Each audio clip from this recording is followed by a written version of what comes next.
प्रधानमंत्री नरेंद्र मोदी करीब लगभग 30-35 मिनट बाद बोलेंगे। क्या बोलेंगे वो आप इंडिया टीवी पर सुनेंगे, लेकिन इसका ट्रेलर उन्होंने राहुल, अखिलेश, स्टालिन और ममता को तभी दिखा दिया था जब उन्होंने लोकसभा में भाषण दिया था। किस तरह मोदी ने राहुल, अखिलेश, ममता और स्टालिन को महिला आरक्षण बिल पर चेतावनी भी दी थी, आप सुनिए जरा।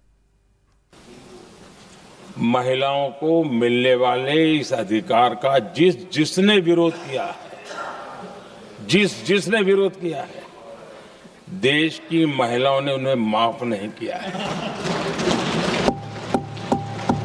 उनका हाल बुरे से बुरा किया है। लेकिन ये भी देखिए कि 24 के चुनाव में ऐसा नहीं हुआ।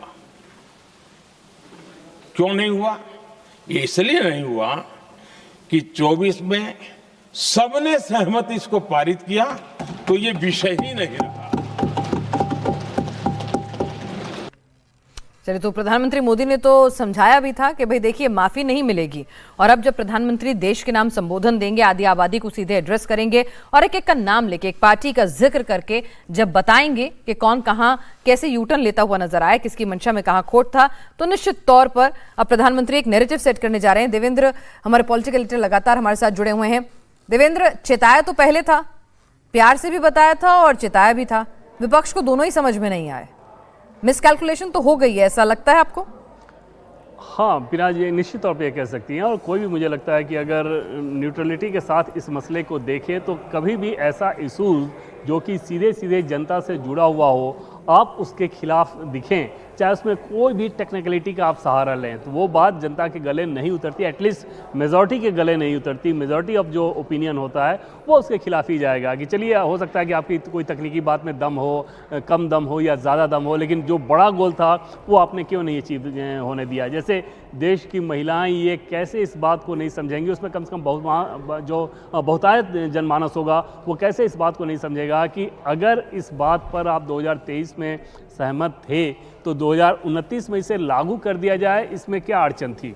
हो सकता है कि आप सरकार के किसी बात को ये कहें कि 2023 में जब पास हो गया तो अब क्यों नोटिफिकेशन आया, जब ये आगे सेंसस और उसके बाद डिलिमिटेशन होना था तो अभी आप जल्दबाजी क्यों कर रहे हैं। ये सारी चीज़ें अपनी जगह पे कही जा सकती हैं, लेकिन उसका जनता के मन में, जनता के उस सवाल का जवाब वो नहीं हो सकता कि अगर ये हो ही रहा था, अगर ये जल्दी हो रहा था, 2029 में हो रहा था, तो फिर आपने रोका क्यों।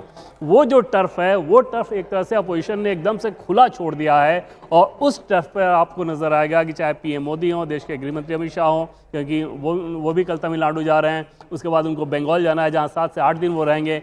इन सारे इशूज़ को बहुत ज़ोर शोर से उठाएंगे, और अभी से लेके अगले 7-8 दिन तक, यानी कि 27 तक जब कैंपेन चलेगा शाम में, तो जो सबसे प्रमुख बिंदु रहेगा, चाहे बंगाल की बात कर लें या तमिलनाडु की बात कर लें, वो यही इशू रहने वाला है, जिसकी एक झलक आज 8:30 बजे पीएम मोदी दिखाएंगे। जी बिल्कुल, तो 8:30 बजे प्रधानमंत्री की टोन, टेन्योर, क्या कुछ होने वाला है, इसका उन्होंने बानगी दिखा ही दी है। तमिलनाडु के भीतर उन्होंने जनता के बीच में बता दिया है वो किस अंदाज में बात करने वाले हैं, जब देशवासियों से इस संदर्भ में वो मुखातिब होंगे और महिला आरक्षण पर ही वो बातचीत करेंगे, ये भी उन्होंने क्लियर कर दिया है। देवेंद्र, आप हमारे साथ बने रहिए।